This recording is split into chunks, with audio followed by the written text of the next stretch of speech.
Are you a god in creative but you seem to struggle in ranked? Then it's your lucky day, because today I'm teaching all of you how to become the best fighter possible in ranked. Also, if you're wondering what my credentials are, I am one of the top 100 Unreal ranked players in NA right now. So I'd say I'm a pretty reliable source, so if you guys do enjoy, make sure you are subscribed. But now on to the first part of this video.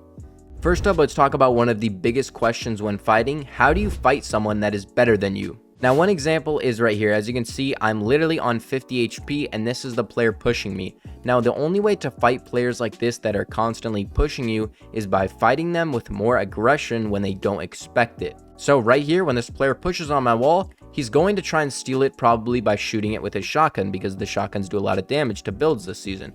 So when he shoots on my wall, obviously I'm trying to hold it and steal it back so he can't take it. Now, when this happens, this player swaps to his builds because he tries to take it. But most importantly, he has a delay with his shotgun before he can shoot again. So that means I can safely wide at it and crack him, because I know he can't shoot back at me. And most importantly, right after I crack this player, notice what I do. I shoot and I reset the wall. This is because I have no health to work with. If he turns around like he does here and tries to shoot at me, I die. So resetting that wall saves my life. And then after he shoots again, I know he has a delay again. He can't shoot a shotgun again. And that allows me to edit, place a cone, catch him off guard, and I'm able to pump him without him being able to fire a bullet back at me. So make sure, if you want to fight aggressive players or better players than you, do things like this.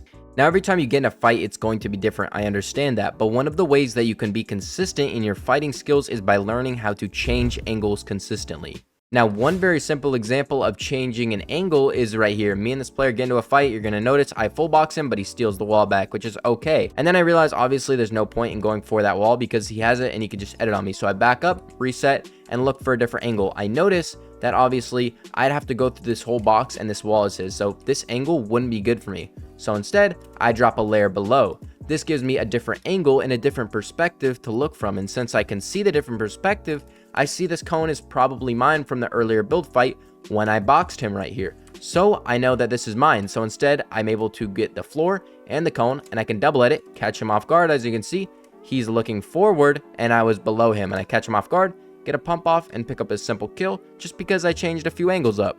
Now, one of the biggest talking points of this season is how to take high ground with the new Oni mask. Now, one very simple example is right here. This player's on high ground and I am the Catwoman on low ground spraying, and we're both focusing this car right here. Now, when I see this other player start to focus the car, that is my cue to go up and take high ground, because I know he's not paying attention to me because he has to focus obviously on the car in front of him.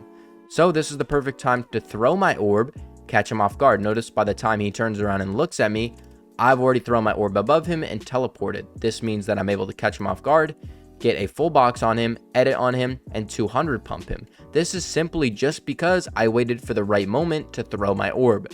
Next up, let's talk about a big key component of this video, timing of edits. Now, the timing of an edit can make or break a fight. If it's a good timed edit, you can win a fight, but if it's a bad timed edit, you can die instantly. Now, one very simple example is right here. These two players are going to fight. This player is going to get sprayed to death. Now, when this happens, this player falls and he places a ramp. What he doesn't know is I'm in this box, and I notice he's placed this ramp over my head. So I time the edit perfectly, edit, block him off, and I full box him. This means that I've now caught him off guard, and since I got that timing perfect, I'm able to spray this guy's cone out and full box him and pick up a simple kill just because I timed my edit perfectly. Now, a big question with a lot of players is, how do I make the right peaks at the right time and in the right scenario? One simple example is right here. This player pushes me. As you can see, this is the other player, and then this is me right here. We're both going to trade damage. He cracks me, I crack him. Now, at this point, we're both at 100 HP. But instead of double editing again, or editing straight on this player like he does, notice he makes a right tile edit. If I were to make a normal edit, we would both 50-50. Who knows who will win? So instead, I make a back left tile edit. What this does is it sets me up for the Martos peak, and I can get a shot off without the opponent being able to see me. And as you can see, I literally got my shot off before I was even peeking, and that means that I'm always going to shoot first and end up winning the fight because I was just a little smarter with my peeks. Next up, let's talk about one of the big focal points in this video, and that is playing to your playstyle and your advantages. One example is right here. As you can see, look at my health. I'm about to get lasered. Now, when this player pushes me, he's going to have a huge health advantage. So I make space and I start to med up. Now, when I med up, I know I have the mythic SMG and I'm going to use that to my advantage. Now this player has a red dot AR, and that means that he's going to have a slow fire rate up close and he's not going to do as much damage up close. So I know that even though I don't have a health advantage, if I were to spray up close against this player, I'm always going to win that 50-50. So I take a chance and I look back at him and I quad dink him and I pick up a kill just because I played to my advantage and my playstyle. And that isn't the only example of this. Right here on the timeline, this is literally the next kill. I do the exact same thing. Look, this player's pressuring me. I give myself a pixel perfect peek. I'm going to back up, realize that I have that SMG. I give myself a good peek. I hide behind the cone.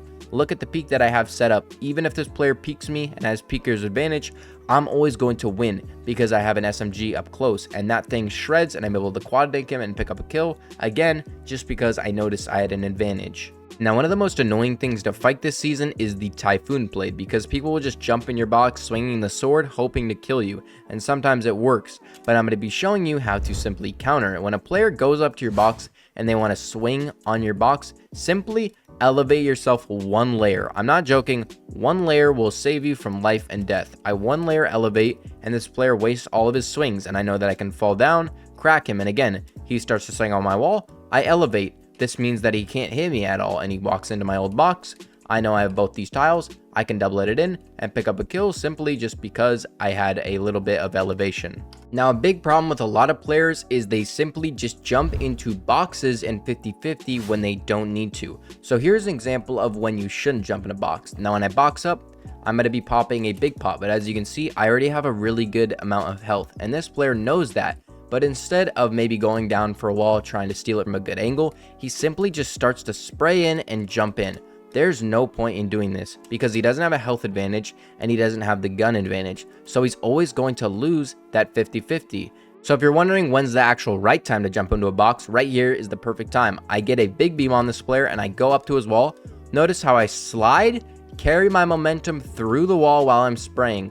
What this does is it will always phase me in no matter what. See, this player turns around, tries to build, but I'm already through, and that means that I can spray through and pick up a kill. But this was only a good time to phase in because I had that huge health advantage. Now, one big mistake a lot of players make this season is how to run away or stay safe while throwing the orb. A lot of players, like this guy right here, will just throw the orb, not build around them, and they'll just get sprayed and die to me. So how do you avoid this? Now, right after I picked up that kill, obviously I'm in a fight in zone, but as you can see, there is a third party on the edge of zone holding me and the other buddy in zone. So instead of fighting this, I decide to box up, throw my orb to where I want to go. But right after I throw my orb, I place a wall here. Notice how this player comes to push that wall. If I didn't protect this, he kills me. So now that I'm protected and I can time my orb, I get myself to a safe area and I'm able to pop my meds and eventually win this fight later.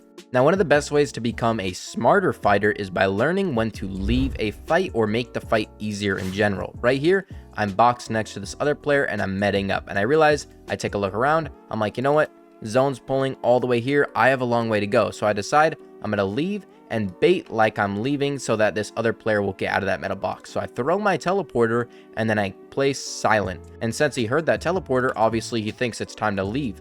But as you can see, I'm in the bush. I pump him, catch him off guard, and then I cone him, obviously full box, and I can pick up a kill. And most importantly, all of those match, which eventually leads me to win this game. That's going to wrap up this video. If you guys did enjoy, make sure you are subscribed. And if you want to see more, go check out my full fighting guide. But with that, I'm out. Peace.